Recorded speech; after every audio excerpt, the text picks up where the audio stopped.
So yeah, but I mean, it might be just like, yeah, this shit is awesome. Like, let's go to the next thing. Like, it's only 8:30 at night, Mom. We gotta go to karate. Just guys hanging out, happen to be friends, happen to be friends. They happen to be dads, and they got some good questions.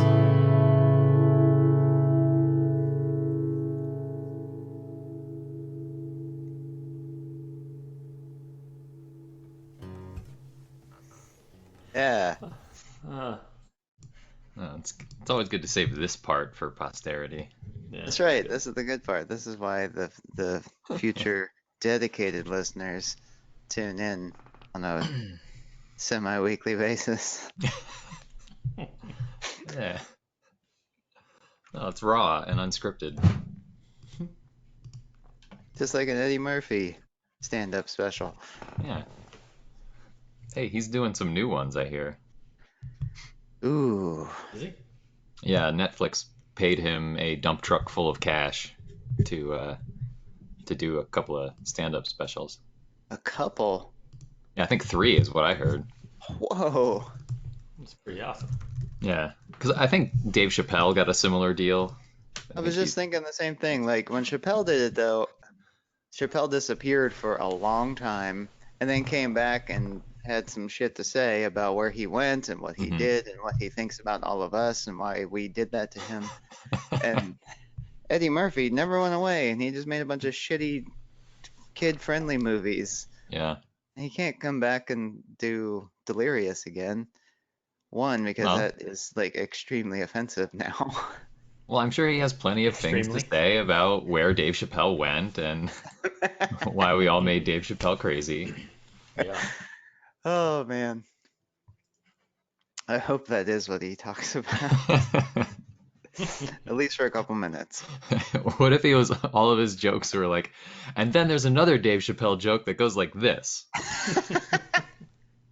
Hey, baby, what are you doing? I got kids to feed. Ah, didn't think we were gonna go there. All right. So, um, so Coach, your house is drier now. Yeah, it That's good. is. Yeah, it's been eventful, an eventful past week or so. Yeah, That was just last week. Yeah, wow. Yeah, One week things have ago this happened. morning. Yeah, we should things get were. everybody, get all the listeners caught up on why we didn't have a new episode last week. Oh yeah. So I woke up last Saturday morning. First thing I thought obviously was I'm really excited about the upcoming podcast, and then Hmm. the immediate second thought was there's a lot of water flooding through my house. Hmm. How do I bring this up in the podcast? And then I had to figure out how to stop the water. So that's why I couldn't be on. Yeah, so long story short, there's less water in the house now, which is pretty good. Yeah, it's where it's supposed to be, in the pipes, In the pipes, throughout the not on the floor. floor. Yeah. But we have less floor also in the house now. It's all torn Hmm. up and things are gone. But the other good news is insurance is covering all of it, and we're going to get a nice fat check. The but all that is mostly going to go towards the damages that have been caused. So I might buy a new hat, but Hmm. other than that, it'll probably all just go towards renovations. Well, I think that is how insurance money is supposed to work. I mean, you're usually not supposed to profit a whole lot from it. I I don't think there's know. It's all new a to me. word for that. Yeah, Fraud or fraude or yeah. I don't know. fraud. Fraud. That's what Fraud. I'm That's looking what it for. is. Yeah. Is that really what that is? I mean, fraud is if you make up the issue, right? Well, I suppose so. Yeah. Yeah, Misrepresenting it or something Yeah. like that. But That's okay. that's when your buddy's the adjuster. Yeah. yeah, Right. And he's like, yeah. hey, spill a little water over here. That did not happen, by the way. Right. Yeah, there's video evidence of your ceiling raining, and that's not a typical thing. Right. Not typical, right? There's not video of me taking the hose to it earlier. Good on you. You're learning. That's right. That's right. So, what's new with you guys? What new wonderings do you have this day? So, I had thought about this a while ago, and now we get to talk about it. But I was driving home from work, listening to some music, and you guys know I listen to some more extreme types of metal music and stuff. And I was thinking about how still there's not a lot of people that listen to that kind of stuff. Um, and it even for me, it took a while to get there. And I was like, okay, so I like this extreme thing, but I had to kind of build up a tolerance to it. Hmm. Why is that? And you can apply that to pretty much everything. So it's like a lot of people have a lot of really extreme tastes in things, but nobody seems to start there. And I'm just curious, like, what's up with that? Hmm. Yeah, that's a good question. I mean, I think one part of that, and I think you already sort of like touched on the explanation, is that you do have to build up to it. I mean, especially things that like literally require physical tolerance.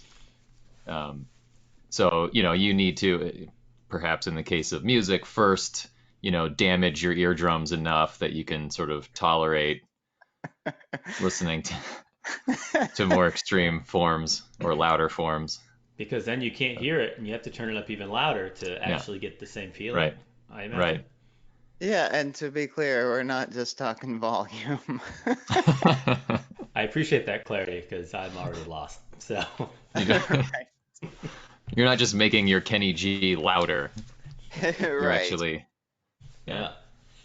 yeah. Hmm. And something that kind of goes along with this is a equal and opposite or you can no longer tolerate or you're not really interested in what led you to there sometimes. Hmm. Um, so I made a mental list of some of the things where this applies that most people can relate to. So music is a good one. Food is another one. I We can unpack these as you guys want Hmm. to. Yeah. Tell me that one. Talk to me about food Do you mean specifically. like you start out enjoying a jalapeno and then you move into the Mexican insanity peppers, like Yes, because you the just need to, Guatemalan insanity peppers, because you yeah, want to a see that. Guatemalan. Yeah, you want to see that spirit coyote Yeah. voiced by Johnny Cash. We got to talk about The Simpsons at least Hmm. once. Hmm. Yeah, a good example for me was with sushi. Started out like, sushi, gross. You eat raw fish? Hmm. Dude, I fucking love sushi now. But and even then, I don't go for like the sashimi or the nigiri where it's just the raw fish on top of either by itself or on top of a little thing of rice. It still rolls. And at first, it wasn't any raw rolls, it was only cooked ones. Hell, I think at first it was like deep fried ones. Like, hey, let's take everything that was supposed to be healthy and good about Yeah, this, and we'll show it who's boss. This is that's a good way to America. dip your toe in the water a little bit as an Yeah, this is American. America, right? How do we Yeah, make this just palatable for Americans? dip your toe in the deep fryer. But yeah, Hmm. and then slowly but surely, and that's an example of one where I still do enjoy kind of the whole spectrum of that stuff, but haven't made it all the way to whatever the I guess the end of the line is there. I mean, hell, there's some people that will go like deep sea fishing, and as the guy at the dock is cleaning and cutting it up, you could just eat the tuna right there. I was gonna Yeah. say that's about as far as you. I mean, the end of the line is like you just put your face in the ocean and bite an octopus, and like Yeah, that Right. is. that is pre-cooking and that's pre-cleaning, right? You just kind Yeah, fresh tendrils. Get them of. while they're still wet, I Sorry, I'm guess. just picturing the professor dipping his head into the ocean, Hmm. biting an octopus, picking the right one out too. That's. Yeah, it's got to be selective. Yeah. Bobbing for octopi. Hmm. Yeah. Hmm. Did you get? I mean, anything on food? That was the first one that came to mind for that one. But like burgers have gotten like crazy insane. There's food eating contests. There's, how like that. What's that guy's the show Man versus Food, Hmm. um, where he travels Yeah. around the United States going to restaurants that have these food challenges, like gigantic burgers or steaks or sundaes. It just gets more and more extreme. And you got to think, it's man, that the guy's stomach must hate him. But I used to love watching that show. I would never be able to do that stuff, but So why does he do it?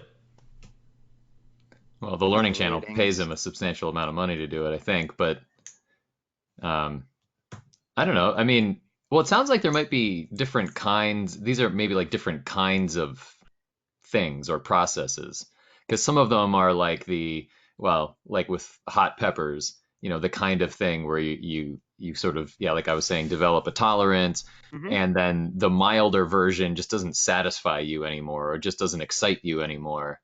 Um, as opposed to maybe like with the sushi thing, I'm wondering if part of that is, your palate becomes more refined in a way. I mean, this is going to sound pretentious, and maybe it is, but like you just the more bland flavors just don't excite you. Yeah.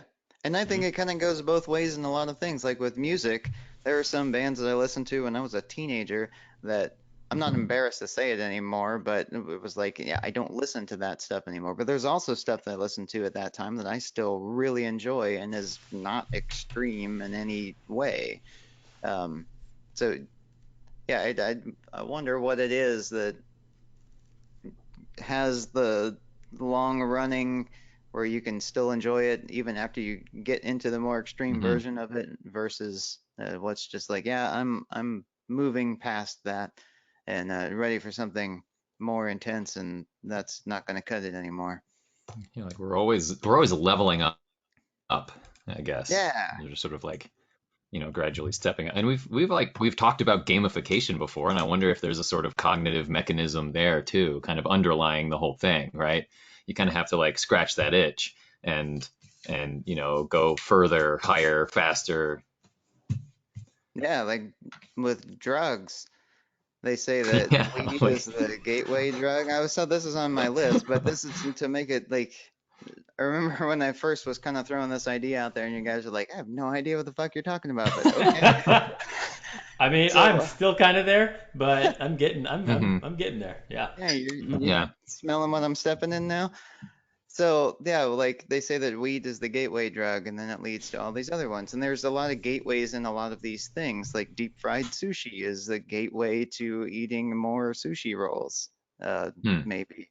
Um, and I don't know, like Nirvana might have been your gateway band into listening to heavier music, or Metallica's Black album that's had like a bunch of 80s metalheads, older sisters Hmm. stealing their brother's CDs. Like, why do you take my Metallica CD? Like, Hmm. it was that kind of thing. So there's these gateways, and then they lead to more, but sometimes they don't. Sometimes it stops right there. So you're right. But I don't know what would make it one way or the other. I mean, for drugs, you can get into super hardcore stuff that will kill you, or you go to jail. I've heard stories. My buddy was telling me that his cousin went to jail and he was hooked on heroin, and obviously wasn't while he was in jail for can't remember how long, year and a half, say. Hmm. Came out, and this is very typical, and I didn't know this until he told me this story, but um, a lot of people will come out, immediately go back, but go back and use the same amount or dosage, I don't Yeah. know, that they did before they went in, but their tolerance hasn't been reestablished, and it kills them. It Hmm. killed his cousin. It kills people all the time, and that's because they don't know that they're not there yet. So even there's Okay. physical tolerance that gets built up, and there's also this mental tolerance. Maybe that's the distinction, like with taste buds, or yes. Coach has a I question. Well, I've been doing a lot of listening here, right? Both Yeah. A, to figure out what the hell's happening here, and to try to This is find what a theme. happens when I ask the question. Yeah, but I like it. I like it. It's a Yeah, I like challenge. it too. Yeah. Yeah. All right. So to all of these scenarios, I think one aspect, because you were like, what is this? What's the cause of this? What's the thing behind it? And of course, I think in the gray. So it's like, what might one thing be? And one thing that keeps coming up now over and over and over, including this drug example, the tolerance thing, the idea of exposure. What's your exposure to the different levels, Hmm. right? So when they're in prison, their exposure to it is far less, so their tolerance in turn goes down, right? And then once they're out of prison, they're back in that initial setting. Their exposure to it is there once again. It increases, right? Meanwhile, their Yeah. tolerance has gone down. Okay, so I think exposure has a lot to do with all these things. Oh yeah. Um, I often, so a lot of times I'll check out during these music conversations because as a lad, and this is an excuse, I know that, but I often say my exposure to music was stunted because during these formative years, typically end of elementary school, junior high is what I found our age is like getting into stuff. Oh I yeah. was I was over in Europe listening to the in the Spice Girls, The and boots that's and what was pants. happening over there. Yeah, and also you guys have seen the wacky shit that I used to listen to, right? And I was Yes, it like, was. all That's right, this is exactly. But music. it's very extreme though, because Yeah, it's all over the place, and I couldn't categorize it. And yeah. like, Okay, so in your initial example, it's like, well, yeah, you're just gonna continue to go down that rabbit hole. So I don't, but I didn't. Instead, what I did is I like music is a scary thing. I'm gonna opt out of this one, Hmm. right? So my interest wasn't there. I wasn't hooked necessarily, yeah, right? So that's why I think it's not just exposure. Um, there has to be a willingness, right? And maybe with things like drugs, there's a chemical dependence, right? Hmm. With music, I'd say Yeah. there's less of a chemical dependence. Probably has to do yeah. with other factors. But exposure, I think, is a key ingredient to this whole thing. Exposure to sushi. Sushi has been around, right, for a while, right? But as far as on the American landscape in our culture, it's a fairly new thing. Like within the past, what, 10, 15 years, it's really shot up, give or take. And now it's Yeah. like That's what the I thing got to do. into it. Yeah. Yeah, so exposure, right? You have more. It's becoming um, more prevalent, and it's more boutiquey, and things are like, ooh, let's go get sushi. 2 days ago, Melanie's my wife. Melanie and I went out for all you can eat sushi. I don't really care much for sushi, but all you can Hmm. eat, hell yeah, I'm down for a deal, and it was great. It was amazing, right? But we didn't order from the sashimi part of the menu, right? That was a little extreme for my taste. I don't have a desire to say I'm gonna tackle that part of the menu. I'm good, right? Right. So that desire is not there. Now, if I start getting a chemical dependence or whatever on this sushi, I'll probably work my way because it Hmm. just won't satisfy me as much. So I think there are other factors, and certainly there's exposure to it. But I have exposure to a lot of other food options, and if I didn't, then I would likely keep going down that dark rabbit hole of sushi eating. Right. Yeah, I like that exposure idea because Hmm. for me, on the flip side, I was exposed to a lot of just music in general when I was a kid. So that's been a huge interest and part of my life growing up. So yeah, I got into all types of stuff much younger and in those formative years where I think your tolerance might be higher or acceptance broader, except for food, because I just ate a bunch of hot dogs and fish sticks and stuff. Yeah. Well, we've talked about that too. You like Yeah, your horizons were broadened when you went to Yeah. college. Like, wait a minute, yeah, but it why doesn't everyone stunted have my their deep fryer with growth them? in other areas. Yeah, I Uh-huh. didn't have the capacity to get into food that was any kind of good for me because I was too busy broadening the music horizons. Yeah. Maybe we can only handle so much Ooh, growth. Hmm. yes, there's another the idea, the concept that I was thinking of here is breadth versus depth. Hmm. And I think that your brain can only handle so much a deep dive on certain things. You know, you can't go all in on customizing and tricking out your Honda Civic and knowing what the fuck any of that means, and also have like 17 guitars and be like this crazy good chef, and I can't think of all the other things, but Hmm. you tap out eventually. And I'm sure there's different levels or capacities of capacity, like larger gas tanks, if you will. Hmm. But um, but yeah, that's a good one. And it sucks to be someone who likes to go deep on things in general, like likes to really get into it, but then you run out of time or Hmm. capacity, or yeah. So what Yeah, do you you guys run think out about of that stuff? resource. It's like Hmm. the metaphor of we all have 100 units to Ooh, spend. units. Yeah. Yeah, units. Yeah, use whatever unit you want. Bolt on. So you have 100, and how you choose to spend those is up to you, right? Whether cognitively or otherwise. You just you're gonna use them. And so breadth and depth, it actually makes me think of when I was an academic advisor. We talked about depth is your major, breadth is your gen ed requirements and your elective space, right? Yeah. Because you with your major you're showing you can do a deep dive into a particular area of study. It doesn't necessarily matter what that is in, but you're showing that you have that ability, you're building those tools, yada yada. And then the breadth is showing that you're well rounded. And again, this was a liberal arts area, so that we talk a lot about breadth. We talked a But lot yeah, with our hands. we do that. Yeah, visuals. Yeah. So Uh, things.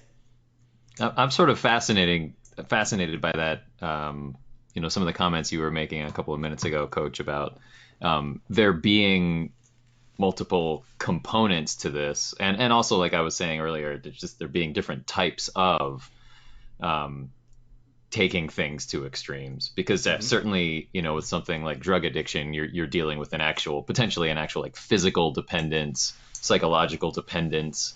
But where is the motivation coming from when somebody say starts out by um, like jumping over a little hole in the ground on their BMX bike and then works their way up to jumping school buses on a motorcycle, or Hmm. that kind of taking things to extremes, like, and Yeah. not, yeah, like the extreme kind of extremes. Like the um Sunday, Sunday, yeah, Sunday kind of extreme. Yeah. Hmm. yeah.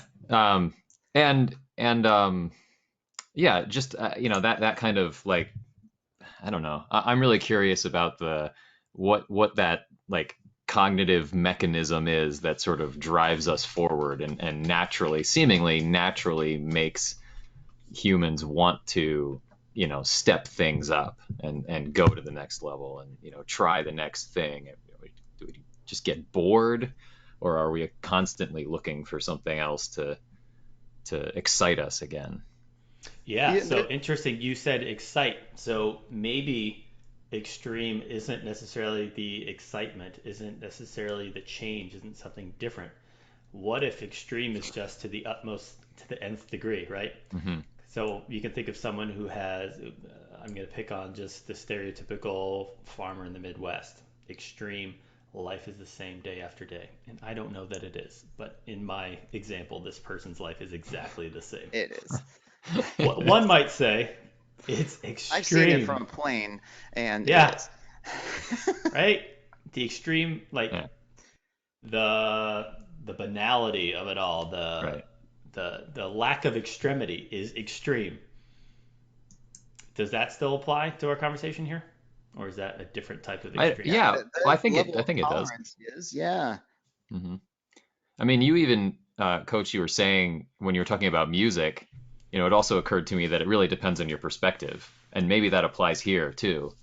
As like one person's extreme might be another person's Tuesday, Yeah. right? Like, because I'm sure there are people who have started out listening to one kind of music and had to gradually work their way up to Euro techno and the Yeah. Spice Girls, or yeah, somebody might have to kind of gradually get more comfortable with different kinds of food until they're eating fish head stew. But for someone else, that's just, breakfast every day of the week. Right. But the professor, you said something a minute ago, and I think it still applies. Like, what is that mechanism? What drives us to that? And maybe, but because in Hmm. some cases you're not driven to it. It is just okay. So now I get it. The perspective of, but oftentimes it is a self-motivated, self-driven desire to expose in small increments and slowly but surely build up to um, that way more extreme taste through exposure. Um, but Yeah. yeah, it's interesting that I mean every person you meet is really into at least one thing, or you probably don't really talk to them that much because then they don't have much to say. Like I For was talking example, about the Sean, what dance would you say player, you're really into? music and video games. Yeah, Joe, Yeah. our professor. What are you really? What would Uh, one say you're really into? language. Oh, and cooking. Hmm. I don't know what I'm really into. You're really into finding out what other people are really into? Yeah, Yeah, asking questions maybe. I think that's Yeah. yeah. It's fair to Moving. say that. Yeah, I'm guessing that you're really into simplifying too. a little bit. I'm really into not being too into something. Hmm. Yeah. Okay.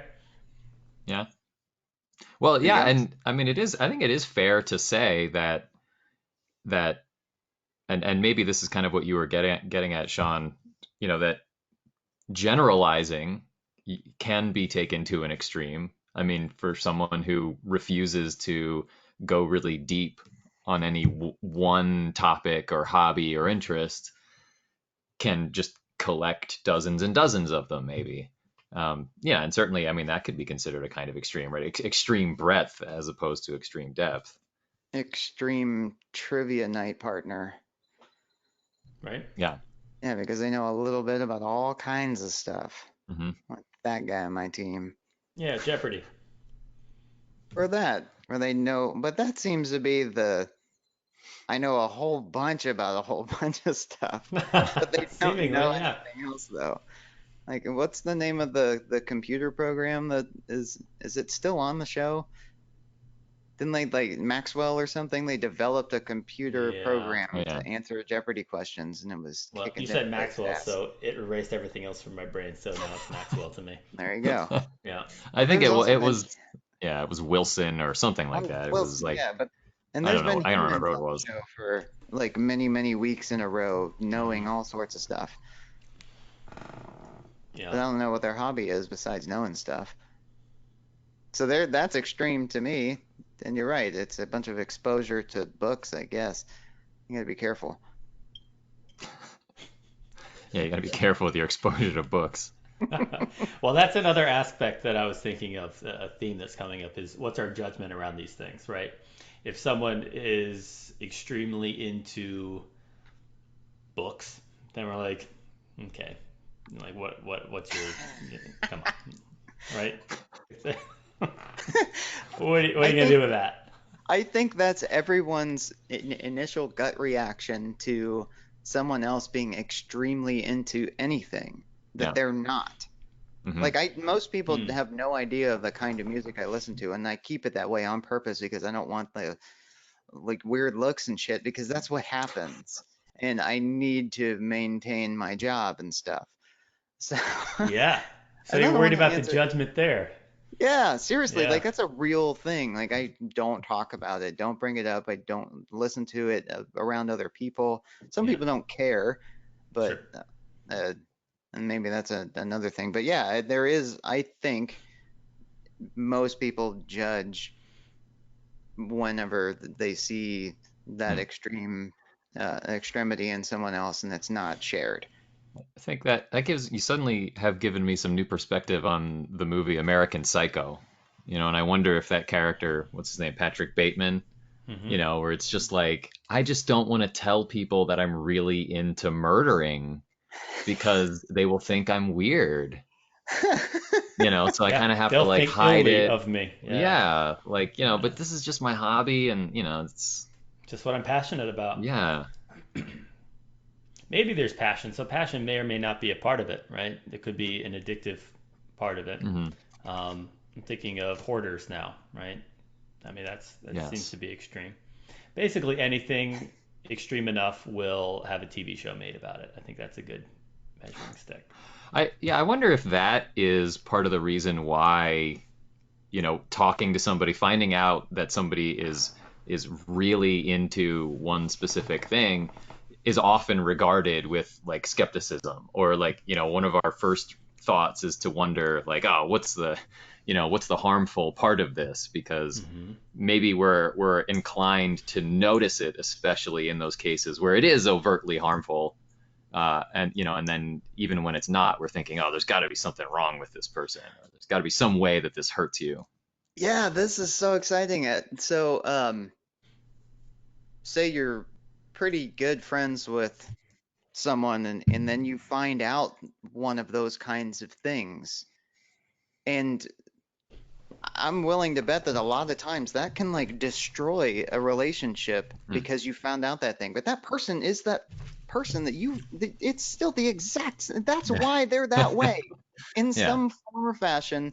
That's part of who they are. That's part of who you became friends with just because you didn't know it. And then now somehow the knowing destroys it or alters it in some way. It might make it even fucking stronger.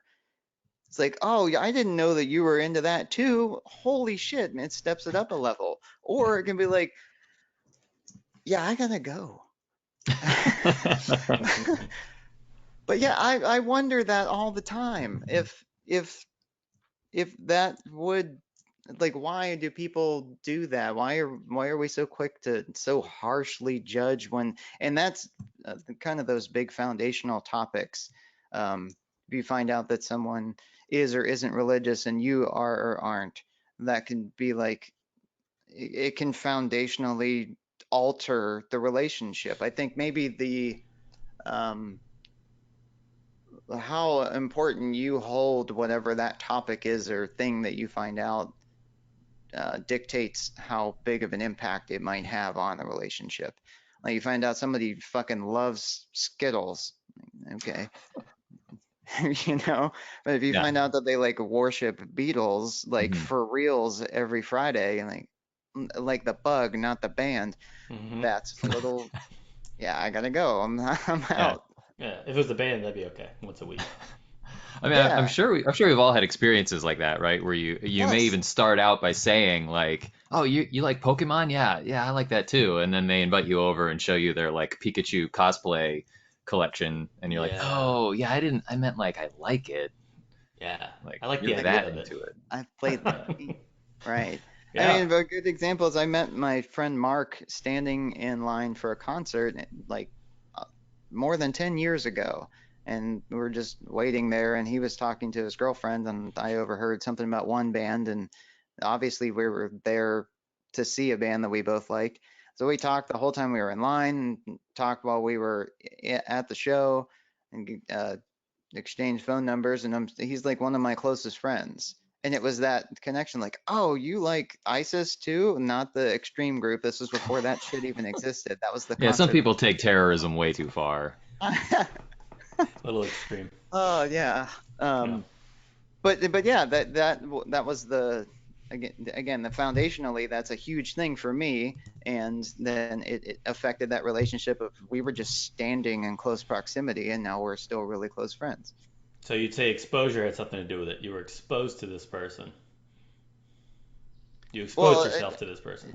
I think it's more discovery, and then instant non instant ranking or rating or judging or whatever without even thinking about it. And Yeah. no, I did not expose myself to him. Immediately. Yeah. Only the inners. You gradually exposed yourself to. Sean was trying to explain that to the police officers. No, this was just like a discovery for me. Yeah. That's what the kids call it, Don't right? judge. Don't judge me. Oh goodness. All right. So I have another wondering that I'd like to apply to that situation, Sean, with you and your new friend Mark, or your longtime friend Mark. Yeah. If you experience something or um, participate in something to such an extreme, does that automatically mean that you're lacking in to the same degree somewhere else? Yeah, It absolutely. does. Because yeah, you have 100 units, and you can Um, it's kind of like in video games where you can level up. You got one skill point. What slot you gonna stick it in? It's like, fuck, I don't know. I gotta turn this off right now because option paralysis. But yeah, I do believe that, yeah, you absolutely are inherently lacking in other areas just based on whatever your capacity is. Mhm. And you may have like amazing capacity for a bunch of things, um, but you're eventually going to run out, or you just choose to not spend. You might have the capacity to get into Pokemon, but Mhm. just choose not to. I choose Right. not to race, you know? Sorry. Yeah. So, so would you care to share an example from your music? You self-identify as being a music extremist. And that's a weird way to put it. No, was it extreme? Yeah, so again, we're kind of talking about the types of bands, and so for example, I was working at this glass factory one summer. That sounds like a joke. No, it was true. It was in Okay. Hopewell, Pennsylvania, $7 an hour. And there was this kid that was working there that summer too. He was like a year behind me in school. Never really talked to him. We had happened to play soccer together when we were kids. It was this weird, like, oh, that was you. Um, Aaron Stuck, if you ever listen to this, that was you. I know he never will, so it's safe. Anyways, we were talking about music, and he was asking me what kind of music I listen to, and I was like, "Oh fuck, I hate this question because if I tell you, it's gonna take a while, and you're gonna know that I'm weird, and then we won't talk anymore for the rest of the summer." Judgment. So, Yeah. so I told him I was like, I like some heavy metal and some classic rock and stuff. He's like, "Oh, you like heavy stuff?" So he puts on the band Disturbed on his phone. I'm like, God damn it. No. And for anyone that likes real heavy metal, they'll be like, yeah, I totally get that. They fucking Hmm. suck. It's not real. It's not true with a V Uh, instead of a U. Uh, but it's just this thing, and you either know it or you don't. If you see someone wearing a Disturbed shirt, like I can't talk Hmm. to that guy. But if you see, it's seriously. But if you see someone wearing a Slayer shirt, you're like, okay, now we can get down. Like this is It's yeah. weird, man, but you got to be in there to understand this shit, you know? Yeah. Mhm. I Like you don't can't just understand it. It's fascinating. right. You show up Like if to I a decided to get a shirt from Goodwill and it said hmm just the verb on it, and I would be like, yeah, I want that. Just for, Yeah.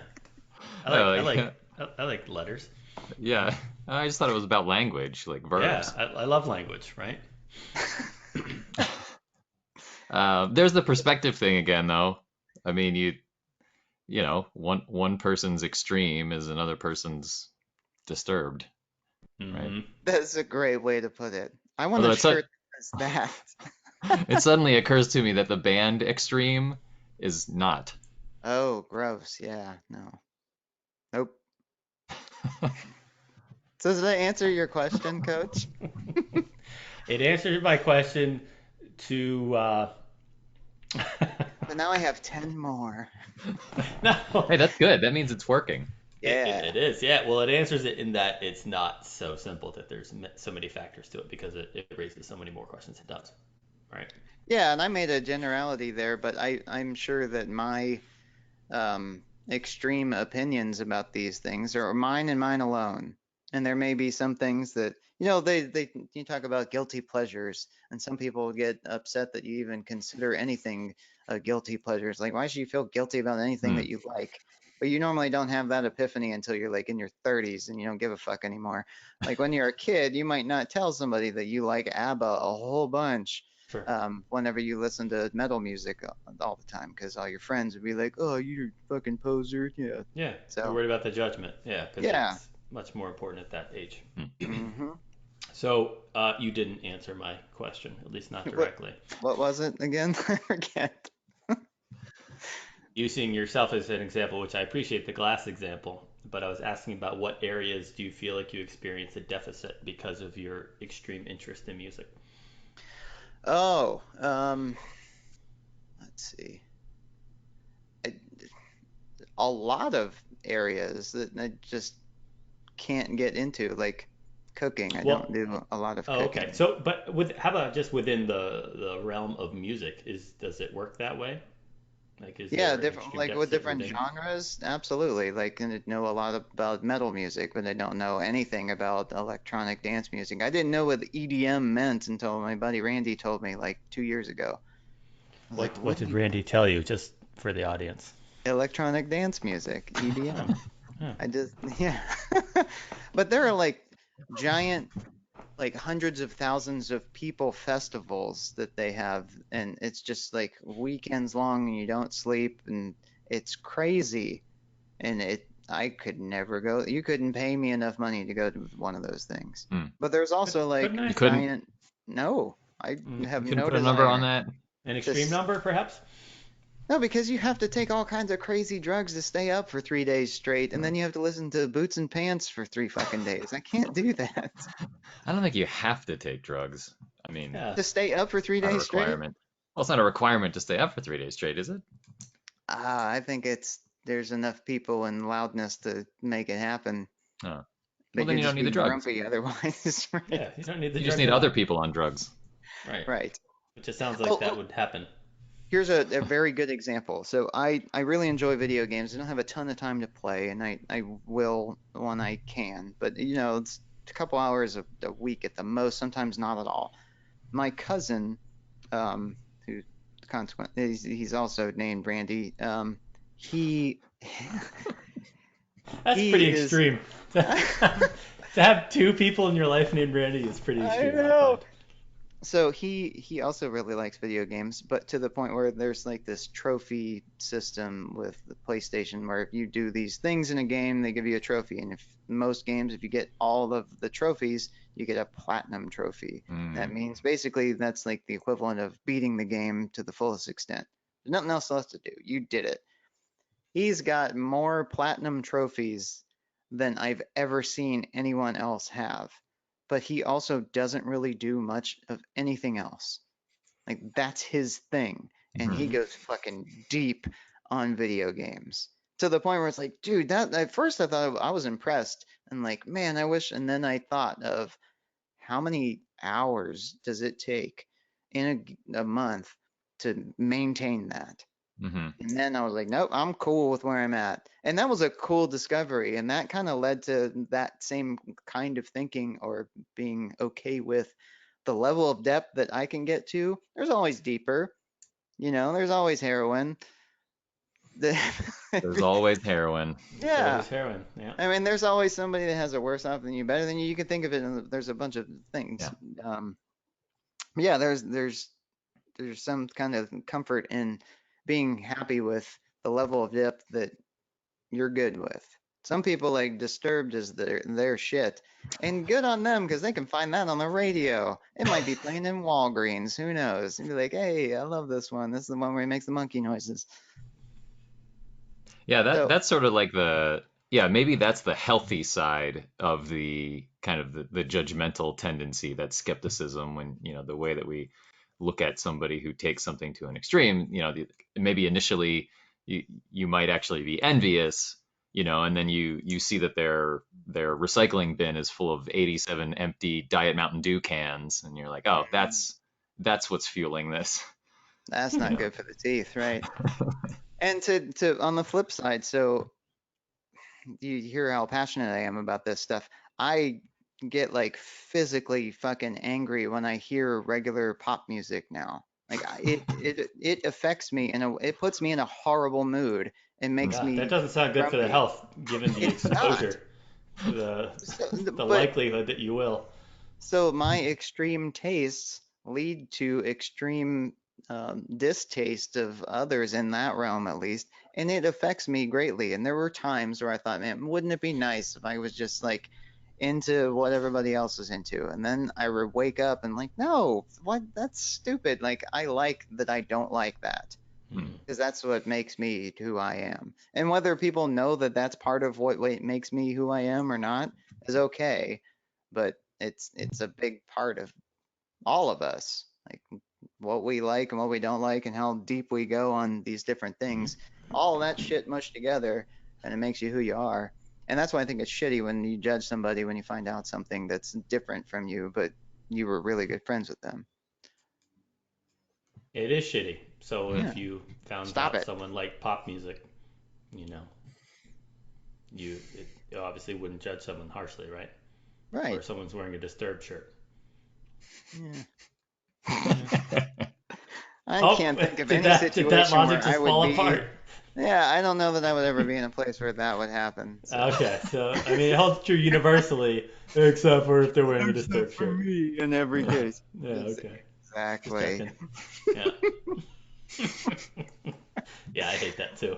Oh man. Yeah, don't hold me to my standards. I think it's a great one. Yeah, I think we can all learn from that. Have I Yeah. confused you enough about? No, this is great. I appreciate you explaining and answering my silly questions. So Yeah, if I I didn't think we would go go ahead. in this direction, but I sort of appreciate that we've ended up talking about some of the like that distinction between like being a generalist and a specialist. You know, somebody who devotes tons and tons of time, or maybe all their free time, to playing video games or mastering the violin or something like that. Hmm. Right, and there's a future topic I want to bring up in this the concept of the ratio between creation and consumption. Hmm.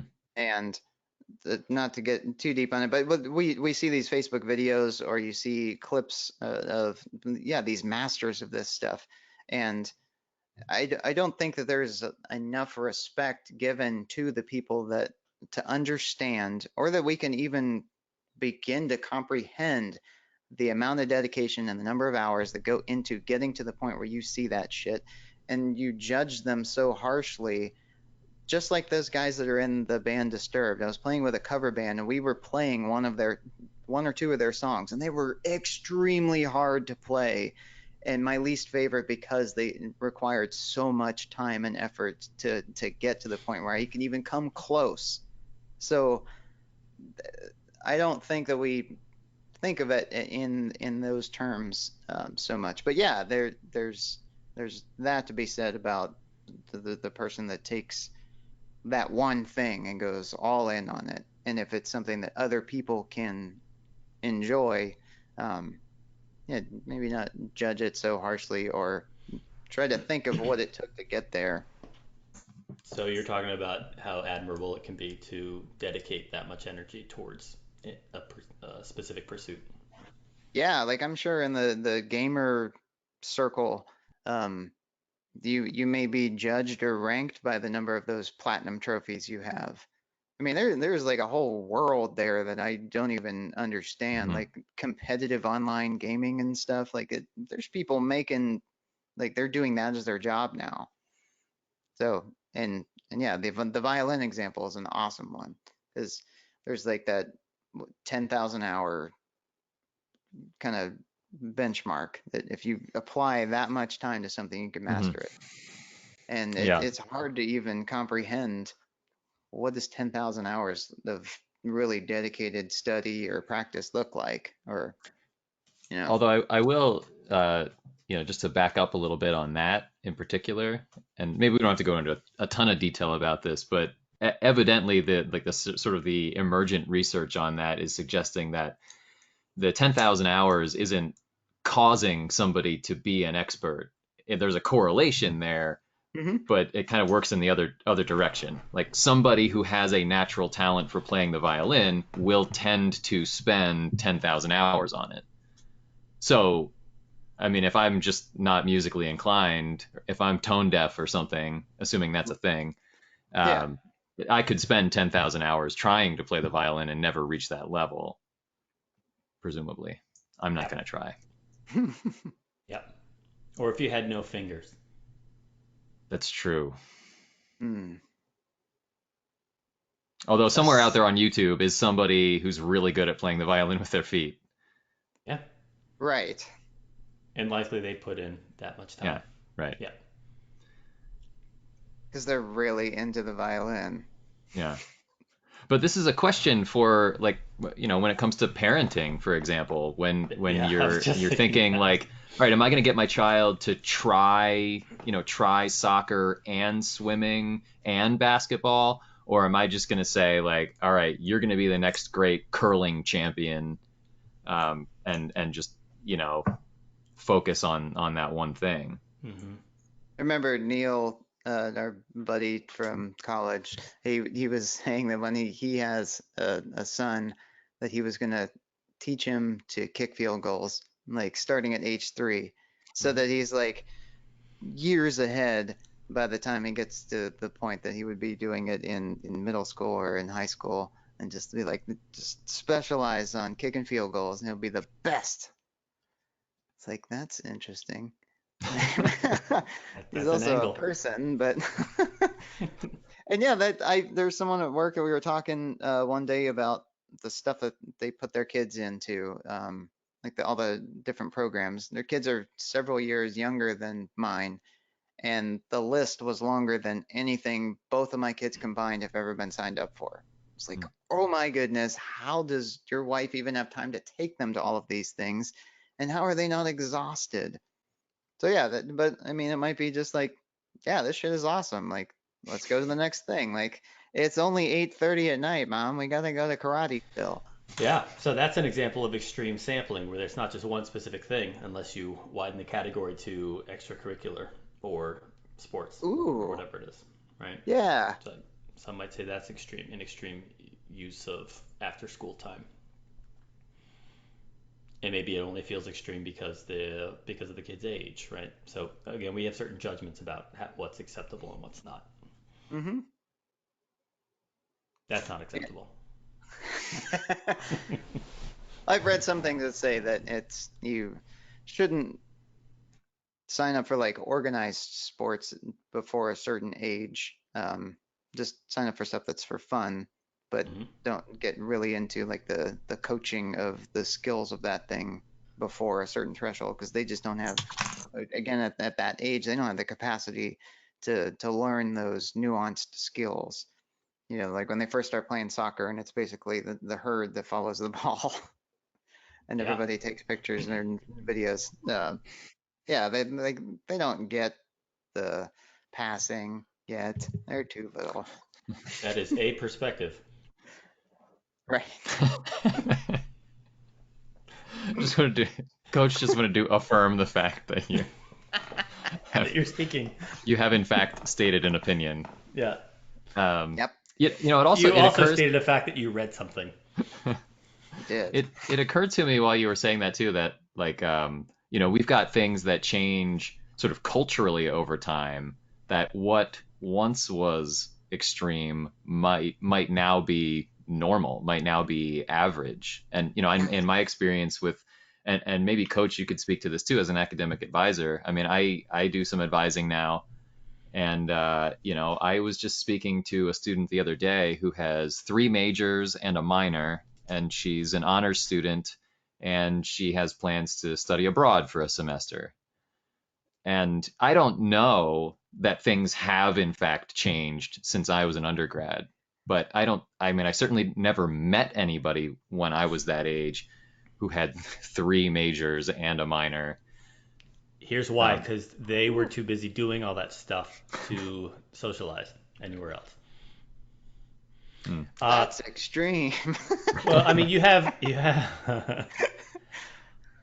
I think there are trends, right? And I also don't know what the landscape was, generations past, right? There were different reasons for going to college. There was different exposure to college. Going to college was once upon a time like this huge, noteworthy ordeal. Like when you hear about someone's grandparents who went to college, you're like, oh wow, right? Because that wasn't a thing at the time that everyone would do. Yeah. And if you're in college, if you're a college, like, so we all went to college together, obviously. So it was a typical thing. Like, college is just a thing that many, many, many, many people do, right? Also, acknowledging our perspectives as white males, right? And growing up in predominantly middle America, right? So Yep. it's just so much more accessible to so many people. And now it's like you asked the question, where did you go to school? You make an assumption many times. If you Oh, go to yeah. a 4 year, then it's like, oh, so you probably went to a trade school, right, or something. You assume something else. Whereas generations past, if you went to college, that was probably noteworthy, right? So the type of student has probably shifted along the way too. Now that, how do you differentiate yourself? How do you set yourself apart? Well, you hit it really hard while you're in college, or you go to graduate school, or you take on all these different things. It's not just going through the experience of going to college is no longer going to set you apart from the pack. So Yeah, I'd say that's it's more prevalent. I mean, certainly when I was an advisor, the students that came to see me were the typically the high achievers, and the ones that were on academic probation was the other extreme, Hmm. right? We rarely got the casual student, not never, but rarely. It was definitely the ones that had to fit all this stuff in. It was an extreme case. Um, self-motivated or told that you need to yeah, go see this guy. right, for sure, for sure. There was a lot of that as well. So Yeah, look at like Olympic athletes and the like continual record breaking that's happened. Look at television entertainment. Like we watch a lot of the Andy Griffith Show because it's on Netflix, and it's a great show at the end of the day because it's very wholesome and family friendly and genuinely funny. But a far cry from any of the kind of stuff that's geared toward children or families today. And it's, yeah, over time, small things became tolerable, like the length of skirts or the amount of skin exposed in bathing suits and all of this stuff. It gets to this level of extreme, and then maybe it even starts to morph back from that. And now that old extreme was too extreme. It's like, hey, we got to rein this in a little bit. But yeah, there's like that's an awesome perspective, like the societal perspective of what's acceptable, or it just keeps getting pushed a little bit and then they rein it in. I was listening to a podcast. They were talking about if you're filming a movie or a show and you've got something in there that is like really boundary pushing, like extreme, like I don't know if we're going to get this past, you'll put something in there that's like 2 or 3 times more extreme than that. So they're like, oh my goodness, you need to Hmm. cut that out. So the thing you want gets left, yeah, which relative I thought extreme. was fascinating. Just the idea of, relative extremity, Yeah. even within this one thing that you're creating, you know, it's very We have cool. a mutual friend from college who would often do that. And the one example I keep thinking of is when he was in our kitchen and someone was putting jelly on a sandwich. And he would say, I mean, I like jelly, but that's a lot of jelly. To him, that was an unacceptable extreme. But he was still saying, I like jelly a lot, extremely. But that was too much jelly. Right. Two Neil references in one episode. It Nice. was not. It was not, but I also will not name that person. Oh, I'm Neil sorry. I got does talk like that, but I think it's making because fun of of the this other other person. person that I'm talking about. Yeah, That's awesome. yeah, yeah. So that was a good question. Yeah, I'm so Hmm. I'm glad we got to unpack a lot of really different avenues on that one. And I thought the most exciting thing for me was whenever I first posed this to you guys, and you both were like, I have no idea what you're talking about. And maybe that just says something about how horribly I explain shit via text. I don't know because this is pretty easy to understand. Hmm. Yeah, well, maybe that's your deficit, Sean, is your Ah, inability to explain a concept. yeah. I I don't don't go think that's the extreme on case. my explanations.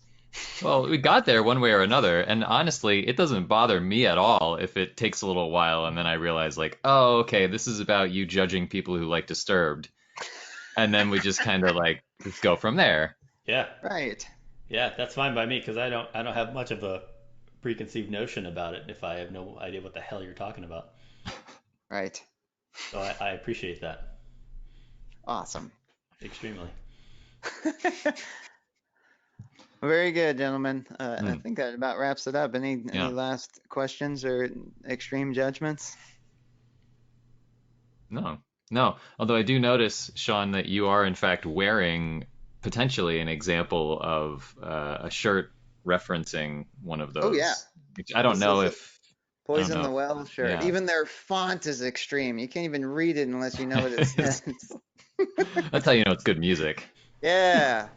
Yeah, I definitely didn't know what that said until you. That's what it is. It's good stuff. Check them out.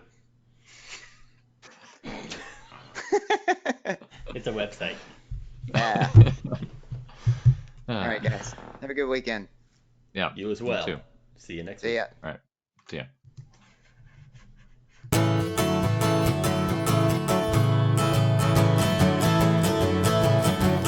Just guys hanging out,